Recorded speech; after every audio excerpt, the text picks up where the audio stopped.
ძეხვი რო გამოვიდეს უფრო მშრალი და ბულიონის ნალექის გარეშე, ქარხნებში უმატებენ ფოსფატს, რომელიც იწვევს ზედმეტ სითხეს ხორცისგან. მე კიდე ახლა გაჩვენებ, როგორ უნდა გააკეთო მშრალი ძეხვი ფოსფატის გარეშე. ამისთვის ფარში უბრალოდ გაყინე.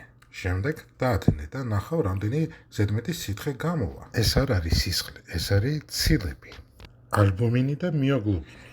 შემდეგ კი, როგორც ყოველთვის, დაამატე ნიტრიტის მარილი, სუფრის მარილი და შენთვის სასურველი სუნელები. მე ახლა მინდა ვცადო ცოტა ცხარე და ნივრიანი ძეხვის გაკეთება. კარგად მოვზილე ფარში, რაც თავარია უყურე, რომ ხორცი იყოს სულ ცივი.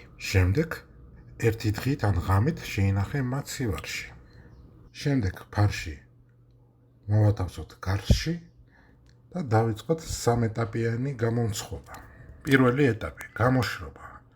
ძეხვს ვდებთ ღომელში 50 გრადუსზე, სანამ შიდა ტემპერატურა არავა 35 გრადუსამდე.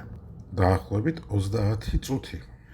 მეორე ეტაპი შეწვა. ტემპერატურას ვუმატებთ 70 გრადუსამდე და ველოდებით შიდა ტემპერატურა რო ავიდეს 50 გრადუსამდე. დაახლოებით 30 წუთი.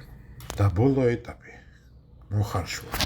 ძეხვის ქვეშ პადონზე ვასხავთ ადუღებულ წყალს. ტემპერატურას ვწევთ 80 გრადუსამდე და ველოდებით შიდა ტემპერატურა რო ავიდეს 72 გრადუსამდე. ბოლო ეტაპი დაახლოებით 2 საათი. მორჩა, ძეხვი მზად არის.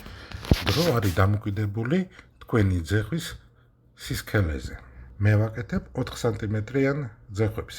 მისი მომზადების დრო არის დაახლოებით 3 საათნახევარი. ეხლა გადავავლოთ ცივი წყალი და შევინახოთ მაცივარში ერთი ღამით მაინც. თუ გინდათ ძეხვის გარსეს შეძენა და ნიტრიტის მარილის შეძენა, გთხოვთ მოგწერეთ პირადში.